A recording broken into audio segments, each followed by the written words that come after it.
মনে করবেন হতে পারে আজকের এই নামাজটাই আমার জীবনের শেষ নামাজ। এখন বাজে 10:30, আপনাকে বলা হলো আজ রাত 1টার দিকে আপনার জীবনের হায়াত ফুরিয়ে যাবে। চলে যাওয়া লাগবে না? আমাদের থাকতে পারবো আমরা? চলে যাওয়া লাগবে। রাত 1টায় মালাকুল মউত চলে এসে রূহ কবজ করে নিয়ে যাবে। আর 1.5 ঘন্টা আপনার হাতে সময়। এই 1.5 ঘন্টায় আপনি নামাজ রোজা যা পারেন করে নেন। আপনার হুঁশ থাকবে? কথা কন। 1.5 ঘন্টা পরে আপনার মরণ। আপনি তাড়াতাড়ি করে ওযু করে আসবেন, যা নামাজে দাঁড়াবেন, মনে মনে ভাববেন আজকে জনমের মতো মাফ চাবো আল্লাহর কাছে। আকাম কুকাম যা করছি সব কাইন্দা একেবারে মাফ করায় ফেলাম আল্লাহর কাছে, ঠিক কি না? সেদিন আপনি ওযু করবেন চমৎকার ভাবে পাঞ্জাবিটা পরে, আতর মেখে, টুপিটা পরে মুসল্লার মধ্যে দাঁড়িয়ে আল্লাহু আকবার বলে নামাজ শুরু করবেন। ওই দিনের নামাজে আপনার কোনো তাড়াহুড়ো নাই। আছে? আজীবন তাড়াহুড়ো করছেন, কিন্তু ওই দিন আপনার তাড়াহুড়ো নাই। ওই দিনের রুকুটা আপনার জীবনের শ্রেষ্ঠতম রুকু হয়ে যাবে। ওই দিনের সেজদাটা আপনার জীবনের শ্রেষ্ঠতম সেজদা হয়ে যাবে। ওই দিন আপনি সেজদায় পড়ে চোখের পানি দিয়ে জায়নামাজ ভিজিয়ে দিবেন না? কথা বলেন, দিবেন না? এর কারণ আপনি জেনে গেছেন এটাই আপনার জীবনের শেষ নামাজ, ঠিক কি না? এই যে প্রত্যেক নামাজের সময় মসজিদে যে আল্লাহু আকবার বলে যে দাঁড়াই, এই নামাজের পরে আবার কোন নামাজের চান্স আমি জীবনে পাবো কিনা কোনো গ্যারান্টি আছে? চিল্লায় বলতে হবে, গ্যারান্টি আছে?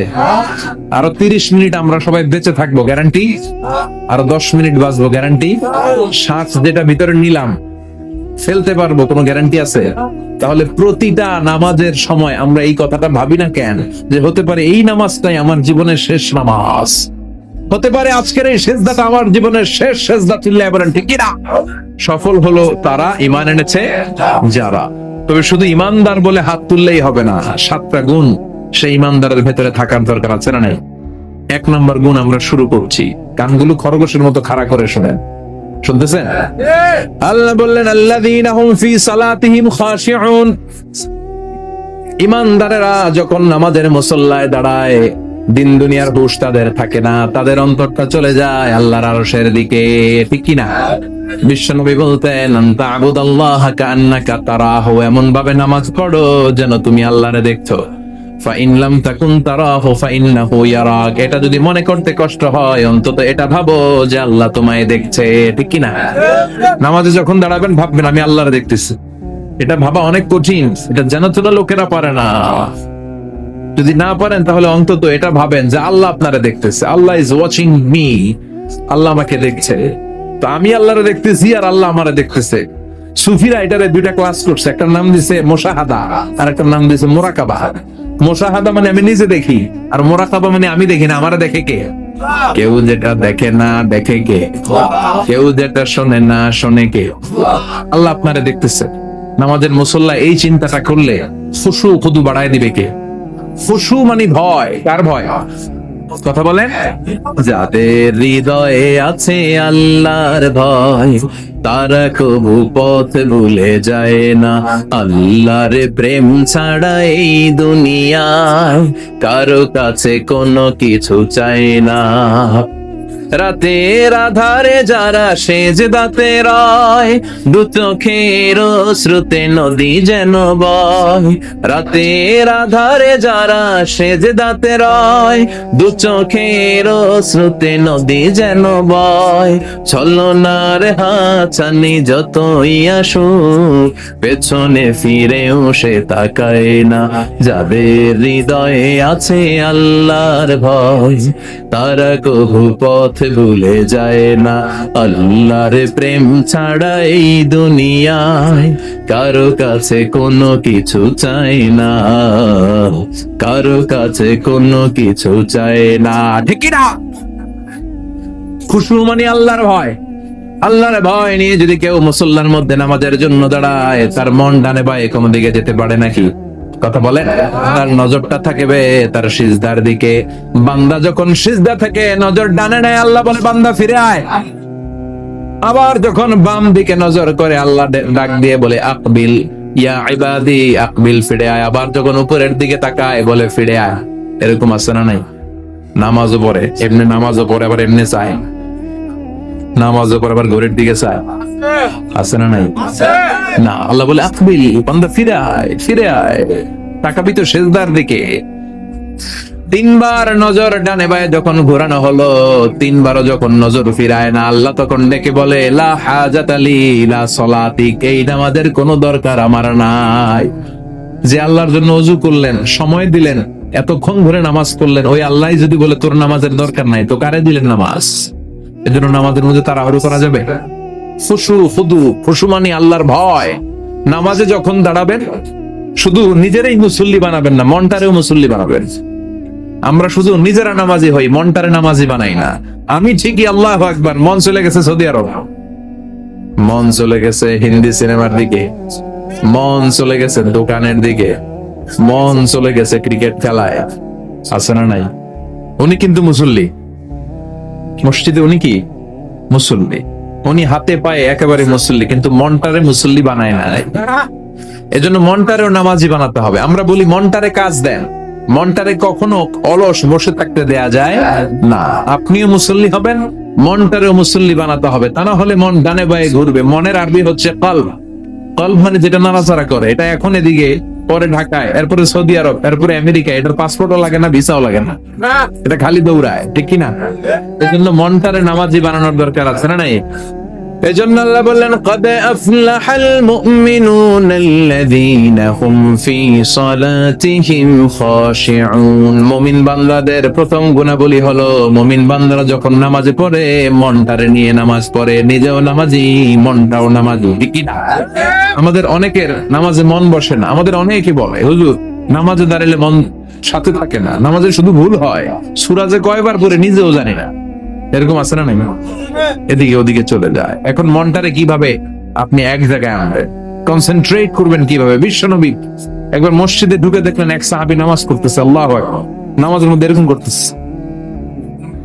এরকম করে না অনেকে? নামাজের পরে দাড়িও টানে, দাড়িও চুলকে, আছে না নাই? নামাজ পরে জামাও সোজা করে, নামাজ পরে দাড়িও টানে। বিশ্বনবী বললেন লাউ খাশাআত কলবুহু লা খাশাআত জাওয়ারিহুহু, এর অন্তরে যদি আল্লাহর ভয় থাকতো তাহলে এর অঙ্গ প্রত্যঙ্গের মধ্যেও এই ভয়ের ইম্প্যাক্ট করতো। এই সাহাবীর অন্তরে আল্লাহর ভয় নাই, খুশু নাই, এজন্য হাতে পায়ের মধ্যেও খুশু নাই, হাত একবার এদিকে নড়ে আরেকবার ওদিকে নড়ে। আমাদের এরকম সমস্যা আছে না নাই? বিশ্বনবী বললেন তোমাদের যদি খুশু খুদু নামাজের মধ্যে বাড়াতে মনে চায়, নামাজের মুসল্লায় দাঁড়িয়ে হৃদয়টারে যদি আল্লাহর আরশে পাঠিয়ে দিতে মনে চায়, তাহলে নামাজের মুসল্লায় যখন দাঁড়াবা মনে করবা এটাই হতে পারে জীবনের শেষ নামাজ। 5টা টিপস দিব আপনাদের মনোযোগ বাড়ানোর জন্য। 5টা। কয়টা? নামাজে মনোযোগায়ন কিভাবে করবেন, 5টা টিপস খেয়াল করে রাখেন, কিভাবে নামাজের মনোযোগ বৃদ্ধি করবেন। টিপস নাম্বার 1, সল্লু সলাতান মুআদ্দিয়া, বিদায়ী নামাজ পড়বেন। মনে করবেন হতে পারে আজকের এই নামাজটাই আমার জীবনের শেষ নামাজ। এখন বাজে 10:30, আপনাকে বলা হলো আজ রাত 1টার দিকে আপনার জীবনের হায়াত ফুরিয়ে যাবে। চলে যাওয়া লাগবে না? আমাদের থাকতে পারবো আমরা? চলে যাওয়া লাগবে। রাত 1টায় মালাকুল মউত চলে এসে রূহ কবজ করে নিয়ে যাবে। আর 1.5 ঘন্টা আপনার হাতে সময়। এই 1.5 ঘন্টায় আপনি নামাজ রোজা যা পারেন করে নেন। আপনার হুঁশ থাকবে? কথা কন। 1.5 ঘন্টা পরে আপনার মরণ। আপনি তাড়াতাড়ি করে ওযু করে আসবেন, যা নামাজে দাঁড়াবেন, মনে মনে ভাববেন আজকে জনমের মতো মাফ চাবো আল্লাহর কাছে, আকাম কুকাম যা করছি সব কাইন্দা একেবারে মাফ করায় ফেলাম আল্লাহর কাছে, ঠিক কি না? সেদিন আপনি ওযু করবেন চমৎকার ভাবে পাঞ্জাবিটা পরে, আতর মেখে, টুপিটা পরে মুসল্লার মধ্যে দাঁড়িয়ে আল্লাহু আকবার বলে নামাজ শুরু করবেন। ওই দিনের নামাজে আপনার কোনো তাড়াহুড়ো নাই। আছে? আজীবন তাড়াহুড়ো করছেন, কিন্তু ওই দিন আপনার তাড়াহুড়ো নাই। ওই দিনের রুকুটা আপনার জীবনের শ্রেষ্ঠতম রুকু হয়ে যাবে। ওই দিনের সেজদাটা আপনার জীবনের শ্রেষ্ঠতম সেজদা হয়ে যাবে। ওই দিন আপনি সেজদায় পড়ে চোখের পানি দিয়ে জায়নামাজ ভিজিয়ে দিবেন না? কথা বলেন, দিবেন না? এর কারণ আপনি জেনে গেছেন এটাই আপনার জীবনের শেষ নামাজ, ঠিক কি না? এই যে প্রত্যেক নামাজের সময় মসজিদে যে আল্লাহু আকবার বলে যে দাঁড়াই, এই নামাজের পরে আবার কোন নামাজের চান্স আমি জীবনে পাবো কিনা কোনো গ্যারান্টি আছে? চিল্লায় বলতে হবে, গ্যারান্টি আছে? আরো 30 মিনিট আমরা সবাই বেঁচে থাকবো, গ্যারান্টি? আরো 10 মিনিট বাঁচবো, গ্যারান্টি? শ্বাস যেটা ভিতরে নিলাম ফেলতে পারবো, কোনো গ্যারান্টি আছে? তাহলে প্রতিটা নামাজের সময় আমরা এই কথাটা ভাবি না কেন, যে হতে পারে এই নামাজটাই আমার জীবনের শেষ নামাজ, হতে পারে আজকের এই সেজদাটা আমার জীবনের শেষ সেজদা। চিল্লায় বলেন ঠিক কি না? বিশ্বনবী শিখায় দিলেন মনোযোগায়নের প্রথম পদ্ধতি নামাজে মনোযোগ থাকে না, মনোযোগ যদি বাড়াতে চাও বাবু, এটাই হতে পারে জীবনের শেষ নামাজ। সল্লু সালাতান মুআদ্দে, পারফর্ম দ্য সালাহ as if this is your last and final prayer. এমন ভাবে নামাজ করো মনে করো এটাই হতে পারে জীবনের শেষ নামাজ। আজকে থেকে প্রত্যেকবার আল্লাহু আকবার বলার সময় এটা ভাবতে পারবো না আমরা, হতে পারে এই নামাজটা আমার শেষ নামাজ। এই চিন্তাটা মাথার মধ্যে রাখার দরকার আছে না নাই? সাইয়েদনা আলী রাদিয়াল্লাহু তাআলা আনহু, উনি যখন নামাজে দাঁড়াতেন দিন দুনিয়ার হুঁশ থাকতো না, উনার পায়ের মধ্যে জিহাদের ময়দানে তীর ঢুকেছে। তীর বের করতে গেলেই চিৎকার মারে, কাউরে তীর ধরতে দেয় না। বিশ্বনবী বললেন, বেলাল আকিমিস সালাহ, নামাজের একামত দাও। নামাজ শুরু করার আগে এক সাহাবীরে বললেন, নামাজের মাঝখান দিয়ে যে তুমি আলীর পা থেকে টেনে তীর বের করবে, কারণ আমি জানি আমার মেয়ের জামাই আলী যখন নামাজের যায়, নামাজে দাঁড়ায়, দিন দুনিয়ার কোনো হুঁশ আলীর আর থাকে না। একামতুল আল্লাহু আকবার, আল্লাহু আকবার। বিশ্বনবী নামাজ শুরু করলেন, রুকু দিলেন, সিজদা দিলেন। দ্বিতীয় রাকাতের জন্য যখন দাঁড়ালেন, বিশ্বনবীর কথা মতো এই সাহাবী যে কাতারের মাঝখানে সাইয়েদনা আলীর পা থেকে গায়ে যত জোর ছিল টান মেরে তীর বের করেছে, ফিনকে দিয়ে রক্ত বের হয়েছে। সাইয়েদনা আলী মুহূর্তের জন্য টের পায় না। নামাজ শেষ, সালাম ফিরালেন, তাকিয়ে দেখে পায়ে তীর নাই, চারদিকে শুধু রক্তের বন্যা। বিশ্বনবী বললেন, ও আলী চিন্তা করো না, আমার কথা মতো এক সাহাবী তোমার পা থেকে তীর বের করেছে। আমি জানি যখন তুমি নামাজের মুসল্লায় দাঁড়িয়ে যাও, তোমার মনটা দুনিয়ায় থাকে না, তোমার মনটা আল্লাহর আরশের দিকে চলে যায়। তোমার নামাজের মধ্যে খুশু খুদু এত বেড়ে যায়, আখিরাতের কথা এত তোমার স্মরণ হয়ে যায়, নামাজের মধ্যে তোমার পায়ের তীর টেনে বের করেছে, এক সেকেন্ডের জন্যও তুমি টের পাও নাই রে আলী। সুবহানাল্লাহ। উনি মনে করতেন এটাই জীবনের শেষ নামাজ। সাহাবারা যখন মরুভূমিতে নামাজ পড়তে দাঁড়াতেন, আকাশের পাখিগুলো এসে সাহাবাদের মাথার মধ্যে বসে যেত। মরুভূমির পাখিগুলো মনে করতে এগুলো খেজুর গাছ। কি মনে করে বসতো? কথা বলে না, জোরে কম আছে, এলাকা আছে খেজুরের রস হয়। হ্যাঁ হয়েছে, খাইছেন? হয়েছে, খাইছেন? পাখিগুলি মন করতে এগুলো খেজুর গাছ, কারণ সাহাবারা নড়ে না, চড়ে না, ডানে বায়ে তাকায় না। খেজুর গাছ যেমনি ঠায় দাঁড়িয়ে থাকে, সাহাবারা ঠায় দাঁড়িয়ে থেকে নামাজ পড়তেন। চিল্লায় এখন আল্লাহু আকবার। তাহলে মনোযোগ বৃদ্ধির এক নম্বর পদ্ধতি, মুসল্লায় যখন দাঁড়াবো ভাববো এটাই আমার জীবনের শেষ নামাজ, এরপরে হয়তো নামাজের সুযোগ নাও পেতে পারি, ঠিক কি না? দুই নম্বর পদ্ধতি হলো নামাজের মধ্যে আহকাম এবং আরকান গুলো ধীরস্থির ভাবে আদায় করতে হবে, তাড়াহুড়ো নামাজের মধ্যে করা যাবে না। আমাদের হানাফি মাযহাবে তা'দিলুল আরকান এটা ওয়াজিব। রুকুনগুলো আদায় করার সময় ধীরস্থির ভাবে আদায় করা, এটা হানাফি মাযহাবে কি ওয়াজিব। চিল্লায় বলেন, এটা কি ওয়াজিব? তরক করলে কি করতে হয়? হ্যাঁ, সেজদা দিতে হয়। কিন্তু অন্যান্য মাযহাবে এটা ফরজ, এটা বাদ দিলে আপনার নামাজি হবে না, তাড়াহুড়ো করলে নামাজি হবে না। বিশ্বনবী দেখলেন মসজিদে নববীতে এক সাহাবী নামাজ পড়ে, নামাজ শেষে নবীর কাছে আসলে বিশ্বনবী বললেন, সল্লি ফাইন্নাকা লাম তুসল্লি, নামাজ পড়ো কারণ তোমার নামাজ হয় নাই। সাহাবী আবার বললেন, আবার আসলেন, বিশ্বনবী বললেন, সল্লি ফাইন্নাকা লাম তুসল্লি, নামাজ পড়ো তোমার নামাজ হয় নাই। সাহাবী আবার নামাজ পড়ে আবার নবীর কাছে আসলেন, বিশ্বনবী বললেন, সল্লি ফাইন্নাকা লাম তুসল্লি, নামাজ পড়ো নামাজ হয় নাই। এবার সাহাবী এসে বলে, ও নবী তিনবার পড়লাম, নামাজ আমার হয় না, এর চেয়ে ভালো নামাজ আমি পড়তে জানি না। বিশ্বনবী বললেন, তাহলে আসো আমি শিখাইয়া দেই। যখন নামাজে দাঁড়াবা ধীরস্থির ভাবে দাঁড়াবা, রুকুতে যখন যাবা পিঠটারে টান টান করে সোজা করে দিবা।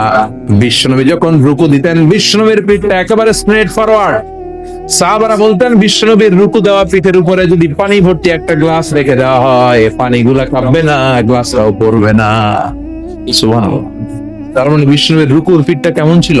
বিশ্বনবীর রুকু স্ট্রেট ফরওয়ার্ড। বিশ্বনবী বলেন, রুকু থেকে দাঁড়াবা ধীরস্থির ভাবে দাঁড়াও, আবার সেজদায় গেলে ধীরস্থির ভাবে যাও। আমাদের দেশে অনেকে রুকু থেকে কোন রকম মাথাটা তুলে আবার সেজদায় দৌড় মারে, আছে না নাই? লক্ষ্মীপুরে নাই, এদিকেও আছে। দুই সেজদার মাঝখানে ধীরস্থির ভাবে বসা হচ্ছে ওয়াজিব।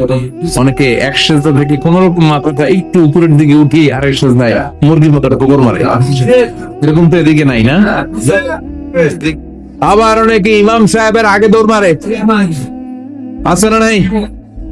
ইমাম সাহেব সামি আল্লাহু লিমান হামিদা বলে দাঁড়াইছে, ওনার আর সহ্য হয় না, উনি আগে সেজদা দিবে, কিন্তু ইমামের আগেও যাইতে পারে না, মাঝখানে যায় হ্যাং হয়ে থাকে। আছে না? মোবাইল মাঝে মাঝে হ্যাং হয় না, সামনেও যায় না পিছনেও যায় না, তো ওনারাও ইমামের আগে সেজদায় যাবে, তো ইমাম যেতে পারে না, উনিও যেতে পারে না, মাঝ অবস্থায় যায় কি হয়, হ্যাং। হ্যাং হইবেন আপনারা, হ্যাং হওয়া যাবে না। তাহলে মনোযোগ বাড়ানোর 2 নম্বর পদ্ধতি হচ্ছে কি করবেন, ধীরস্থির ভাবে। There is no rushing in salah, there is no hastiness in salah। নামাজের মধ্যে কোনো তাড়াহুড়ো নাই, তাড়াহুড়ো করলে এটা নামাজ হয় না। এমনকি নামাজের দিকে বিশ্বনবী তাড়াহুড়ো করে যেতেও নিষেধ করেছেন। ইদা উকিমাতিস সালাহ, নামাজ যখন শুরু হয়ে যাবে ধীরস্থির ভাবে যাবে না, তাড়াহুড়ো করে যাওয়া যাবে না। 3 নাম্বার পদ্ধতি, জামাতে পড়বেন, তাহলে মনোযোগ বাড়ায় দিবে কে? বিশ্বনবী বলেন সালাতুল জামাআত আফদালু সালাতাল ফাজরি বি 27 দারাজা। একা একা নামাজ পড়লে যতটুকু সওয়াব হয়, জামাতে নামাজ পড়লে 27 গুণ বেশি সওয়াব হয়। জামাতে পড়ার পাচ্ছেন না, জামাতে পড়লে আর মনোযোগে দেখতে যায় না, সবাই আল্লাহু আকবার, আমি আল্লাহু আকবার, সবাই আসসালামু আলাইকুম ওয়া রাহমাতুল্লাহ, আমি আসসালামু আলাইকুম ওয়া রাহমাতুল্লাহ, মন আমার দিক থেকে যাওয়ার সুযোগ আছে তো ঠিক না? 4 নাম্বার, নামাজে যা বলেন অর্থ বোঝার চেষ্টা করেন। আমরা সালাতে যেটা বলি এটার অর্থ বুঝি না, আমরা প্রতিদিন বলি আলহামদুলিল্লাহ রাব্বিল আর রহমানির মালিকি, আবার বলি সামি আল্লাহু লিমান হামিদা, কি কইলাম বুঝি নাই, সুবহান রাব্বিয়াল আলা মানে কি জানি না, আত-তাহিয়াত লিল্লাহি ওয়াস সালাওয়াত ওয়াত তাইয়্যিবাত অর্থ কি জানি না। এজন্য সালাতে যা বলেন এটা বুঝে বুঝে বলার চেষ্টা করেন। এট লিস্ট সালাতে যেটা আপনি পড়েন এটার অর্থটা শেখার চেষ্টা করেন, তাহলে বললে হৃদয়ের মধ্যে টাচ লাগবে, অন্তরে দরদ লাগবে, চিৎকার করে বলেন ঠিক কি না। 5 নাম্বার পদ্ধতি, নামাজের মধ্যে যে সুন্নাত গুলো আছে সুন্নাত গুলো আদায় করবেন, তাহলে নামাজের মধ্যে মনোযোগ বাড়ায়া দিবে কে?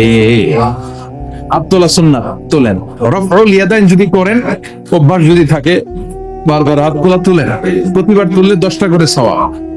আমিন বলবেন, যে মসজিদে জোরে জোরে বলেন, আস্তে তো আস্তে বলেন, কিন্তু বইলেন বলার দরকার নেই।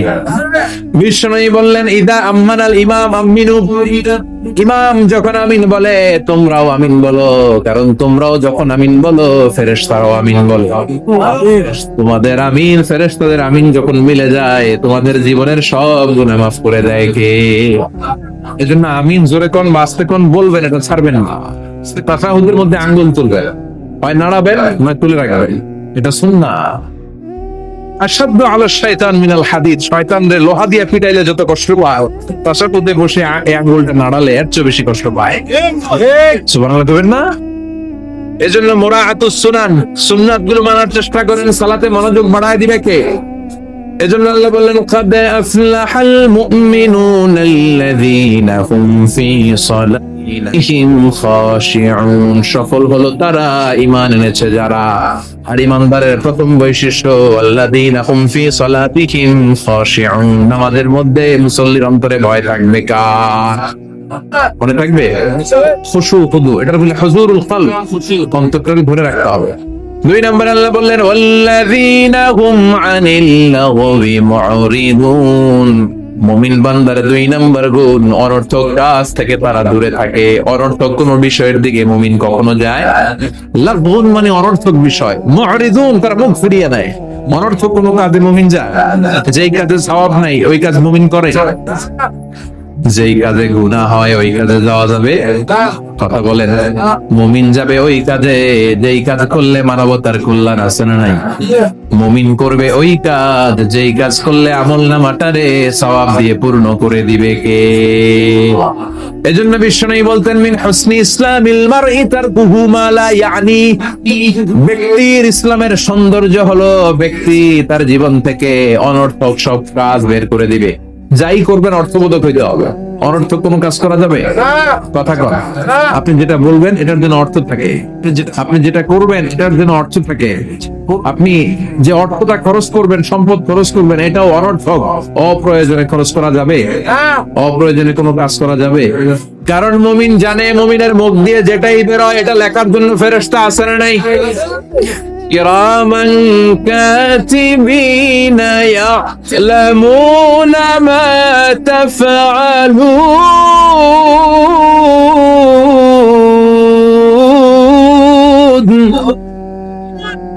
যাই করি ভালো হোক কিংবা মন্দ হোক লিখে রাখার জন্য কিরামান কাতিবিন আছে না নাই?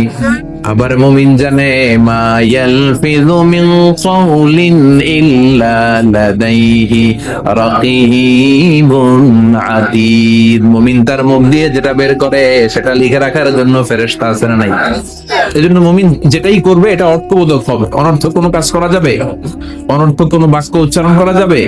মুমিন তার চোখ দিয়ে ওই জিনিসটাই দেখবে যেটা দেখলে সওয়াব আছে না নাই? মুমিন মুখ দিয়ে সেটাই পড়বে, সেটাই উচ্চারণ করবে যেটা উচ্চারণ করলে প্রতি অক্ষরে অক্ষরে সওয়াব দিবে কে? চিল্লায় বলেন কে? আপনি যদি অনর্থক কাজের দিকে মনোনিবেশ করেন, ফোকাস দেন, তাহলে আপনি ভালো কাজের দিকে ফোকাস দেওয়ার সময় পাবেন না। আমাদের দেশের ছেলেপেলারা যত আজে বাজে কাজ আছে এগুলো নিয়ে ব্যস্ত আছে না নাই? হিন্দি সিনেমা, ওই যে হুজুর কইতেছে মোবাইল নিয়ে টিপাটিপি আছে না নাই? খেলাধুলা, রাজনীতি, এগুলো নিয়ে ব্যস্ত, ফলে ভালো কাজে তারা ফোকাস দিতে পারে না। আর যারাই এগুলো থেকে বেরিয়ে কনস্ট্রাকটিভ কাজ করে তাদের জীবনটাকে বরকতময় করে দেয় কে? আমি দেখলাম কিছু যুবক এক জায়গায় ওয়ালের মধ্যে লিখেছে মানবতার দেয়া, লিখেছে এখানে লিখছে যেটা আপনার দরকার নেই রেখে যা, আর এই পাশে লিখছে যেটা আপনার দরকার লইয়া যা। সুবহানাল্লাহ। তার মানে শীতকালে আপনার যে অতিরিক্ত শীতের পোশাকগুলো দরকার নাই এই হ্যাঙ্গারে ঝুলিয়ে যা। মসজিদে খুব কোন মসজিদের সামনে করেছে মানবতার দেয়া, এই দেয়ালের এই পাশে অনেকগুলো হ্যাঙ্গার দেওয়া, তারা বলেছে যে শীতের পোশাকগুলো আপনার দরকার নেই দিয়ে যা, আর যাদের শীতের কাপড় নাই তারা এখান থেকে নিয়ে যা। এই যে তার চিন্তা, এটা হচ্ছে ইনোভেটিভ চিন্তা। যুবকরা যদি ভালো ভালো কাজগুলো একসাথে করার প্রয়াস পেত, চিন্তা করতো, তাহলে বাংলাদেশ করে জান্নাতের টুকরা বানাই দিত কে? এজন্য মুমিনের বৈশিষ্ট্য আল্লাযীনা হুম আনিল লাগবি মুরিদুন। মুমিন বান্দারা কোনো অনর্থক কাজের সাথে কখনো যুক্ত হতে পারে। তার মানে মুমিন যখন নামাজে দাঁড়ায় অন্তরটা চলে যায় কার দিকে? 2 নম্বরে মুমিন কোনো আজে বাজে কাজে যুক্ত হয় না।